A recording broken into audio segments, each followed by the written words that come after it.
Hey, how's it going? Welcome back. Just want to say thank you for being a part of what we're doing. Like, subscribe, hit the bell notifications. That way you can stay up to date. Get in the comments. Go ahead and drop a line. Let me know where you're from. I'd love to hear all your thoughts, comments. Let's get into it. Vivid Dreams Official.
What's good?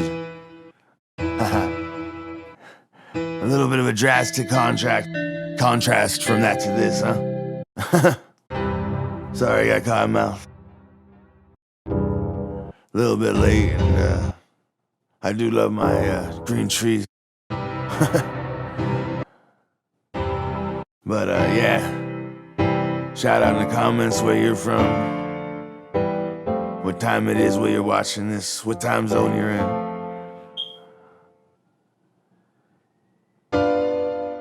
We're gonna go ahead and stick with the classics, the grand piano. And now that I have my instrument, I'm gonna go ahead and pull up equality.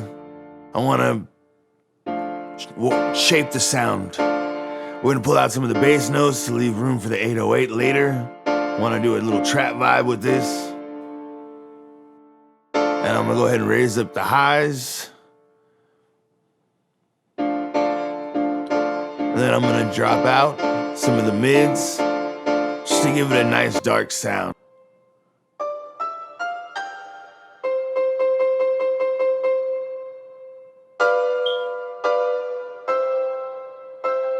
So I'm just hearing what's available to me. I like to produce in A minor, C major, and then I usually just pitch it up into a different octave later. Another trick that you can do if you want to produce in different keys and you're not entirely sure of your circle of fifth, don't have it memorized like I don't, is you can just go ahead and go into your sampler track, and you can just literally build the scale and it'll show up in ghost notes. I didn't show that technique in this one, but I do show that in some of my other ones. And I got that from Internet Money. I got both these, yeah, so shout out to them, shout out to Nick Mira, shout out to Kyle Beats, not from Internet Money, but shout out to that dude, Simon Savita. I love those guys, learn a lot from them.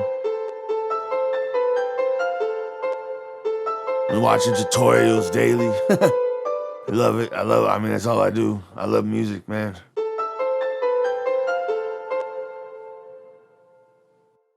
So we're gonna go ahead and copy that over, and I don't actually have on my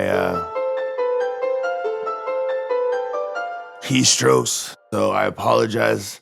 My keystrokes aren't getting, but just last copy B, and we're just gonna go ahead and raise this up.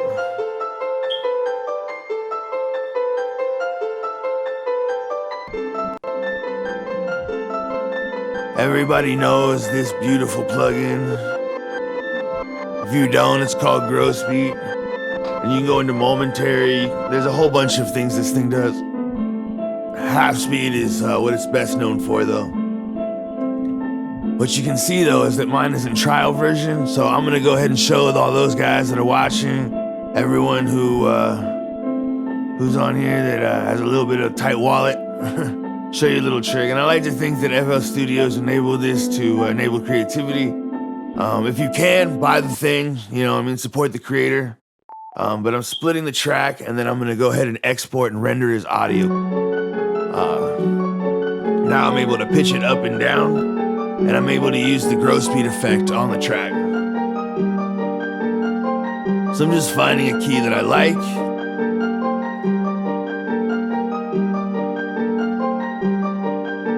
And if the circle of fifths is to be believed, it is F sharp minor that I chose.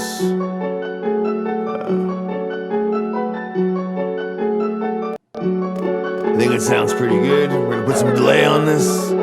Well, it's exaggerated. I like to pick out the tempo that the notes are gonna be bouncing around at, just so I can really hear them. Then I'm gonna pull the wet level down. I don't like how much stereoization is on at this point.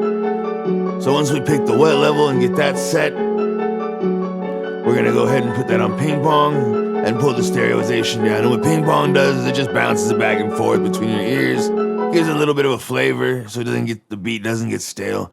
I did make a hi-hat melody, but it started getting late. I think it's about 10 o'clock while I'm recording this right now. And I do not want to get another noise complaint. We already have 2, and come October, I do not want to be one of the ones getting evicted. So, for the sake of time, we're not going to be using that hi-hat melody, but I did want to show you this trick. And rumor has it, legend speaks of a urban myth that 40, Drake's producer, does this in the studio to free up room for Drake.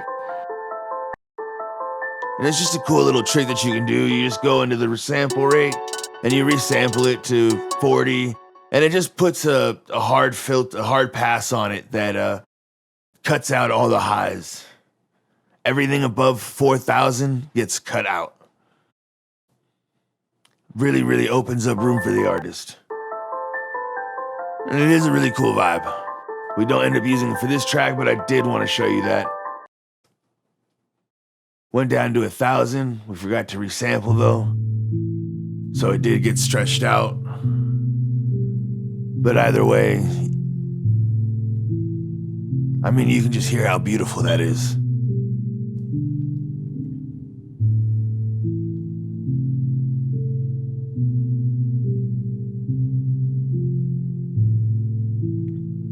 I wanted to leave that in there so you guys could see that and do that trick yourself.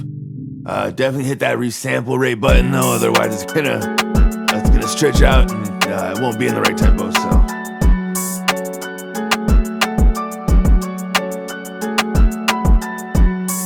again, like I said, for the sake of time, we do end up using a drum track on this. But if you want to see me make some dope drum beats, you can check out some of my other videos,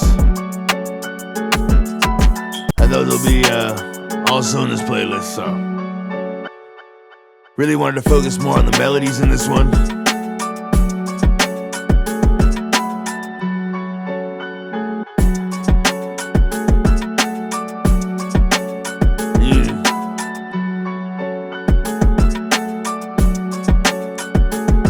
Yeah, get some. You can just look up in the corner and see me vibing. I'm gigging.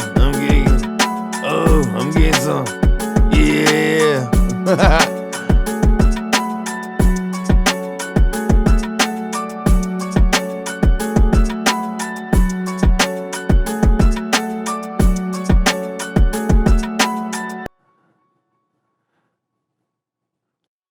Go ahead and try out a different angle here. And we're gonna go ahead and put a feather in the cap. Put a bass line on this. I apologize, the audio switched up a little bit, I'm not sure why. But we are gonna finish this up, put a bass line in it. As you can hear though, it didn't affect the audio of the actual finished product, so.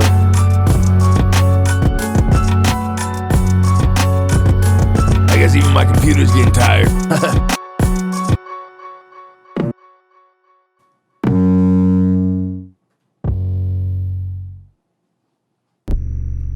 Like, subscribe if you haven't already.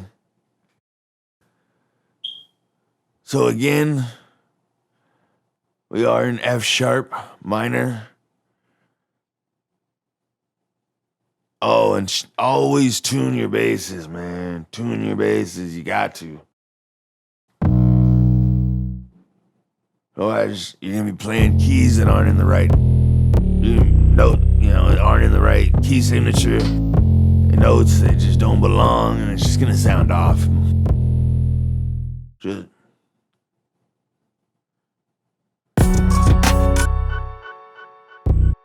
so now that we got this tuned, go ahead and put it where it belongs.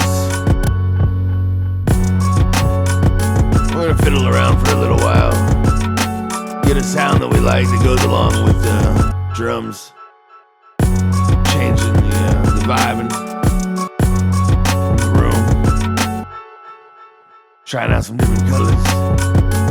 Shout out to my mom, rest in peace. Her favorite color was purple.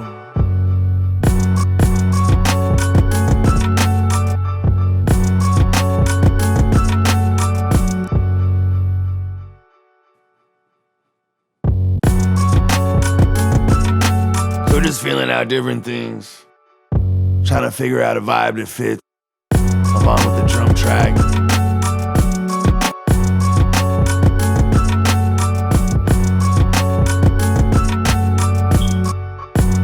And I mean, really, you just gotta practice, go by ear. I mean, you can copy the kick pattern, but I mean, that's not always gonna give you the best results. But it is a way to start, a place to start, so.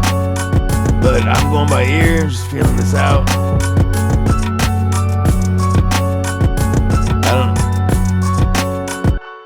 don't quite like that.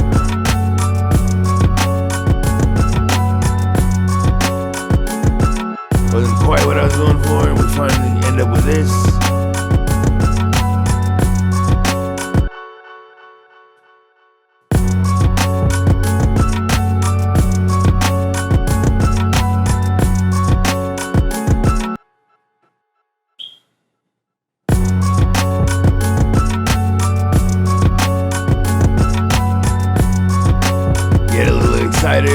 Got a nice pattern going. I did end up having to come in here the next day and edit it just a slight bit.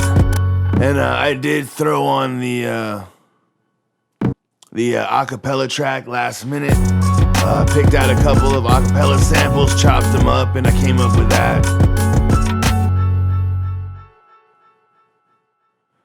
Somatics has the most amazing packs. Shout out to them. I got the acapella from them. So we're just trying a couple of slide notes and how things sound. You generally just throw those at the end of bass notes, just to give it a little bit flavor. And I don't end up using the one on top. And it wasn't actually, the one on top, it doesn't end up being a slide note, which is why it sounded so off. I didn't realize at the time. I was just wondering why it wasn't working out. Also, it wasn't at the end of the...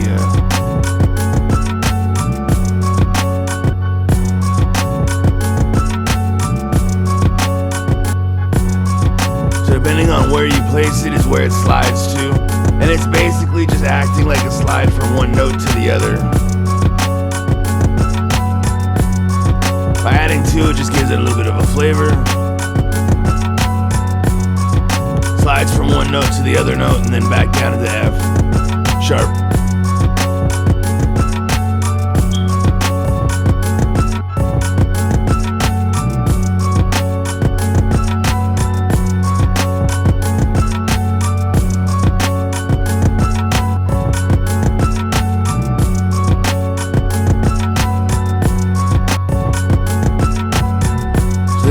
Technique by putting one underneath it. A lot of people don't know about this technique, but by putting one underneath it, it kind of gives a little bit of a tape stop to the bass.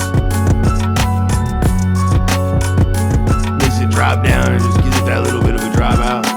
So as always, we're gonna copy that over, Control B, last paste, and yeah, that's pretty much it. We out. Shout out, go to my website. Get yourself some beats and some teas. I'll see y'all on the rebound.